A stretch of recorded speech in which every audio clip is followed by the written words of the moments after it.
Hi friends, welcome back to Rani's kitchen. నేను మీ రాణి. Friends, ఈరోజు recipe దోశలు అండి. ఇన్స్టెంట్గా చేసుకునే దోశలు. ఎలాంటి పప్పు బియ్యం నానబెట్టి రుబ్బాల్సిన పని లేదు. 10 నిమిషాల్లో పిండిని ప్రిపేర్ చేసుకుని ఈ దోశలు అనేవి వేసుకోవచ్చు. దానికోసం ఒక మిక్సింగ్ బౌల్ తీసుకుని దానిలో ఒక కప్పుకి నిండుగా మరమరాలు వేసుకోండి. మరమరాలు అనొచ్చు, బొరుగులు అని కూడా అంటారు కదా కొంతమంది. వాటిని ఒక కప్పు వేసుకుని ములిగేంత వరకు వాటర్ పోసి బాగా కడిగి వాటర్ అన్నీ కూడా తీసేయండి. ఏ బౌల్తో మనం మరమరాలు కొలిచి తీసుకున్నామో అదే బౌల్తో 1 కప్పు మరమరాలకి అరకప్పు ఉప్మా రవ్వను వేసుకోండి. అరకప్పు పెరుగుని కూడా వేసుకోండి. అరకప్పు వాటర్ కూడా వేసుకుని ఇవన్నీ కూడా బాగా కలిసేలా గరిటెతో కలపండి.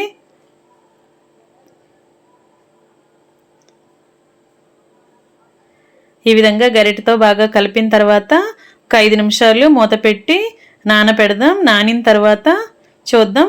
5 నిమిషాల తర్వాత చూసినట్లయితే మరమరాలు కానీ ఉప్మా రవ్వ కానీ పెరుగులో బాగా నాని బాగా పీల్చుకొని నాని ఉంటుంది. మిక్సీ జార్ తీసుకుని ఈ నానపెట్టుకున్న మరమరాలని ఉప్మా రవ్వని కూడా జార్లో వేసుకుని తగినన్ని వాటర్ పోసి పిండిని బాగా మెత్తగా గ్రైండ్ చేయండి.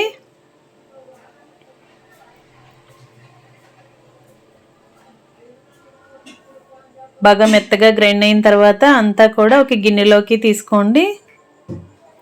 దీనిలోకి టేస్ట్కి సరిపడా సాల్ట్ని వేసుకుని సన్నగా కట్ చేసుకున్న ఉల్లిపాయ ముక్కలు, సన్నగా కట్ చేసుకున్న పచ్చిమిర్చి ముక్కలు, సన్నగా కట్ చేసుకున్న కొత్తిమీర, తురుముకున్న క్యారెట్ కూడా ఒక అరకప్పు వేసుకోండి. అలాగే ఒక 1/2 టీ స్పూన్ వరకు బేకింగ్ పౌడర్ కానీ వంట సోడా కానీ వేసుకోండి. ఇప్పుడు మనం వేసిన ఇంగ్రీడియంట్స్ అన్నీ కూడా పిండిలో కలిసేలా బాగా కలపండి. మీకు ఇంకా కావాలి అనుకుంటే క్యాప్సికమ్ ముక్కలు కానీ టొమాటో ముక్కలు కూడా యాడ్ చేసుకోవచ్చండి. ఇలా మనం వేసిన ఇంగ్రీడియంట్స్ అన్నీ పిండిలో బాగా కలిసాయి కదా, కలుపుకున్నాం కదా, వెంటనే దోశ అనేది వేసేసుకుందాం. పిండి ఎక్కువగా నానాల్సిన పని లేదు. స్టవ్ ఆన్ చేసి పెనం పెట్టుకుని 1 టేబుల్ స్పూన్ ఆయిల్ని పెనానికి స్ప్రెడ్ చేసుకుంటూ 2 గరిటెల పిండిని తీసుకుని ఇలా నేను చూపించిన విధంగా దోశ వేసుకుని పైన మూత పెట్టి లో ఫ్లేమ్లో ఉడికించండి.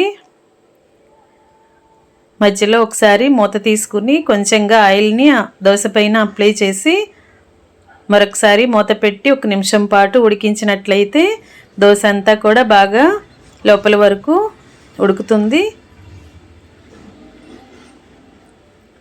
బాగా ఉడికిన తర్వాత వెనుక వైపు కూడా టర్న్ చేసుకుని 2 వైపులా క్రిస్పీగా అయ్యేంత వరకు ఉడికించండి.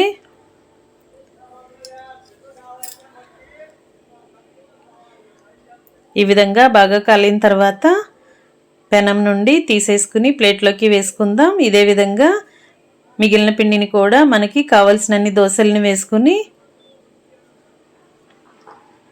ప్లేట్లోకి తీసుకోవటమే. ఎన్ని దోశలు కావాలి అనుకున్నా కూడా ఎక్కువగా శ్రమ అనేది లేకుండా 10 నిమిషాల్లో పిండిని కలుపుకొని గ్రైండ్ చేసుకుని ఈ విధంగా దోశలు అనేవి ప్రిపేర్ చేసి కొబ్బరి చట్నీ కానీ పల్లీ చట్నీ కానీ టొమాటో చట్నీతో కానీ సర్వ్ చేసుకోవచ్చు. కిచెన్లో ఎక్కువ శ్రమ లేకుండా టేస్టీ అయిన స్పాంజ్ దోశలు రెడీ అయిపోయాయి కదా. రెసిపీ మీకు నచ్చినట్లయితే మీరు కూడా కుక్ చేసి ఫ్యామిలీకి సర్వ్ చేయండి. ఎప్పుడు తినే దోశలు కాకుండా డిఫరెంట్గా ఒకసారి ఈ దోశలు ట్రై చేసి చూడండి. చాలా మెత్తగా టేస్టీగా ఉంటాయి. రెసిపీ నచ్చినట్లయితే వీడియోకి లైక్ చేసి ఛానల్ని సబ్స్క్రైబ్ చేసుకుని పక్కనే ఉన్న బెల్ బటన్ క్లిక్ చేయటం మాత్రం మర్చిపోకండి. నేను పెట్టబోయే రెసిపీస్ అన్నీ డైలీ మీ ఫోన్కి నోటిఫికేషన్కి వస్తాయి. ఓపెన్ చేసి చూడండి. నచ్చిన రెసిపీస్ని కుక్ చేసి ఫ్యామిలీకి సర్వ్ చేయండి. మరొక రెసిపీతో మళ్ళీ కలుద్దాం. Thanks for watching. నేను మీ రాణి.